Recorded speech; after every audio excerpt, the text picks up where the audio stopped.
नमस्कार। तो seventh class के हिस्ट्री एनसीईआरटी के नोट्स की बात कर लेते हैं। आज अध्याय फर्स्ट की बात करेंगे।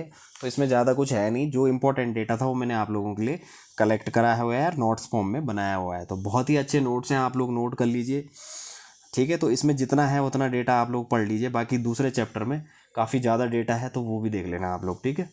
तो अध्याय पहले की बात कर लेते हैं। तो अध्याय पहला है इसका, 1000 वर्षों के दौरान हुए परिवर्तनों की पड़ताल। क्या है? 1000 वर्षों के दौरान हुए परिवर्तनों की पड़ताल में क्या क्या है। पॉइंट नंबर पहला देख लीजिए कि अल इद्रिसी क्या था। अल इद्रिसी एक भूगोल बेता है। क्या है? अल इद्रिसी एक नाम है और प्रीलिम्स का क्वेश्चन भी है। तो अल इद्रिसी एक भूगोल वेता है जो कि अब देश के रहने वाले हैं। तो अब ये टाइपिंग मिस्टेक हो रखा है, जो कि अरब देश के रहने वाले हैं। तो अब को अरब कर देना आप लोग, ठीक है। क्या है? अरब देश के रहने वाले हैं, ठीक है। अच्छा देखो, दूसरा पॉइंट है आप लोगों का कि मानचित्र बनाने वाले व्यक्ति को क्या कहा जाता है। मानचित्र बनाने वाले व्यक्ति को कार्टोग्राफर कहते हैं, ठीक है। क्या कहते हैं? कार्टोग्राफर कहते हैं। नोट कर लेना इन शब्दों को, ये प्रीलिम्स में आ सकते हैं, प्रीलिम्स के क्वेश्चन हैं ये लोग, ठीक है। तीसरा पॉइंट है अरब भूगोल बेता अल इद्रिसी ने विश्व का मानचित्र 1154 सदी में बनाया था। कब बनाया था? देखो, अरब देश के कौन है भूगोल वेता? अल इद्रिसी।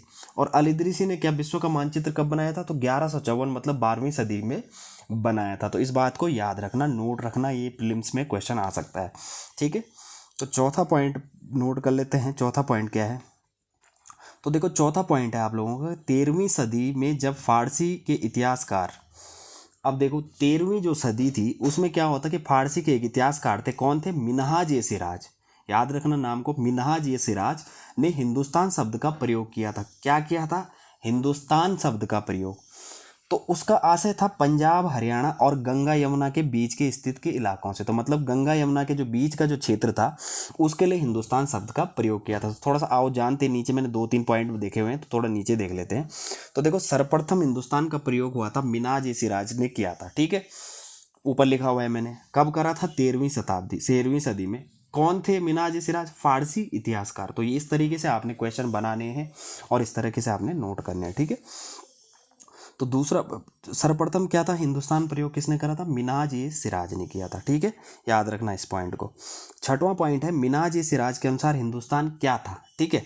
तो गंगा यमुना के मैंने अभी बताया, तो थोड़ा सा इसमें जान लेते हैं। देखो, पंजाब हरियाणा के क्षेत्र क्या थे? पंजाब और हरियाणा के क्षेत्र और गंगा यमुना के बीच की भूमि क्या थी? हिंदुस्तान शब्द का प्रयोग किया गया था मिन्हाज ए सिराज के अनुसार। तो याद रखना इन पॉइंटों को, और ये इंपॉर्टेंट होने वाले हैं आप लोगों के लिए, ठीक है।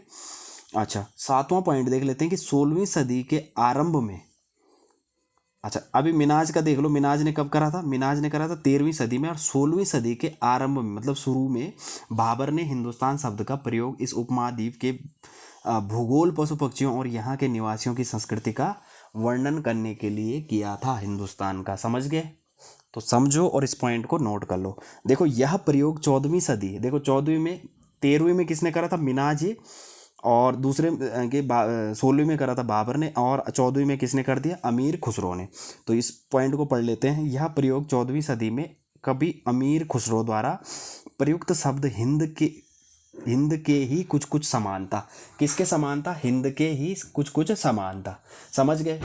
तो 3 लोगों का नाम मैंने बता दिया जिन्होंने हिंदुस्तान का प्रयोग करा था, शब्द का प्रयोग करा था। किसके लिए करा था, तो वो चीज़ आप लोग नोट कर लेना इन चीज़ों को, ये इंपॉर्टेंट पॉइंट है, ठीक है। चलो, अब थोड़ा सा इसमें ध्यान दे देते हैं इसमें कि नए सामाजिक और राजनीतिक समूह, ठीक है। एक हेडिंग है, इसके बारे में थोड़ा सा पढ़ लेते हैं। तो देखो, हेडिंग जो है इसमें है, देखो सन 700 से 1750।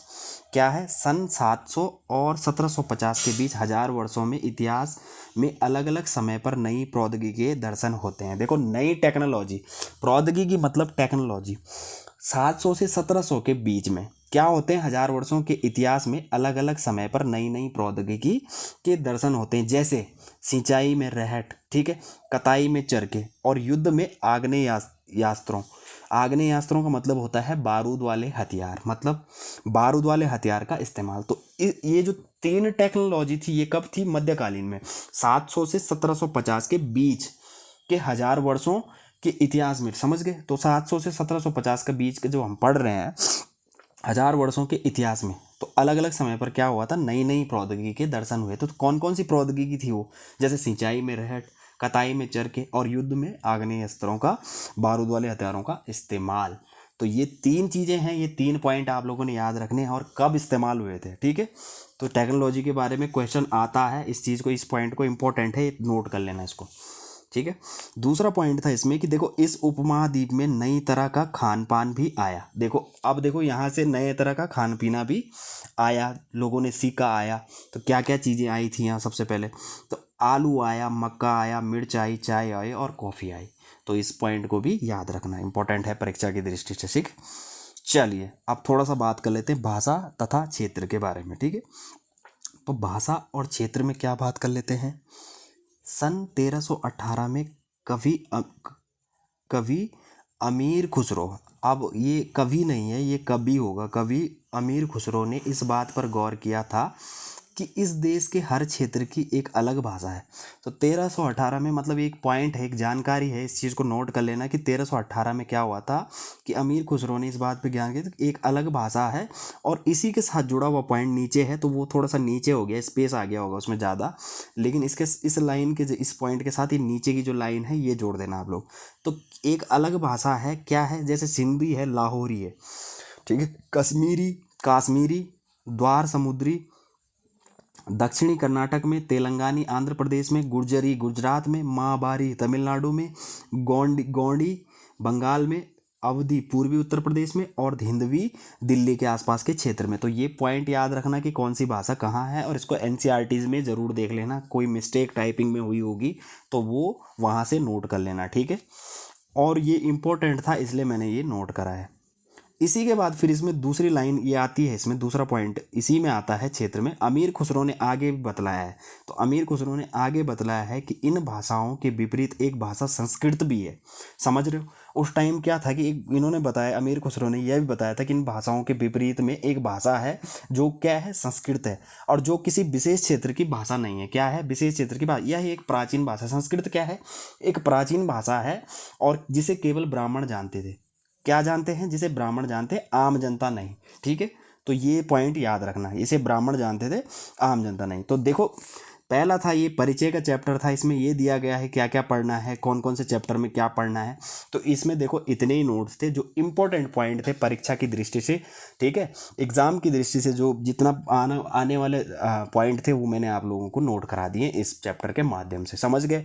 अब आपको सेकंड अध्याय दूंगा मैं, ठीक है, तो उसमें आएगा बेहतर, उसमें ज़्यादा विस्तार पूर्वक डेटा आएगा, ज़्यादा डेटा आएगा, तो वो आप लोग नोट कर लेना। ठीक है, तो पहला, अगर आप लोगों को देखो अब वीडियो अच्छा लगेगा तो प्लीज़ लाइक करना, और चैनल में नए होंगे तो चैनल को सब्सक्राइब ज़रूर करना। ठीक है, तो दूसरा भी मैं जल्द अपलोड करूँगा। धन्यवाद।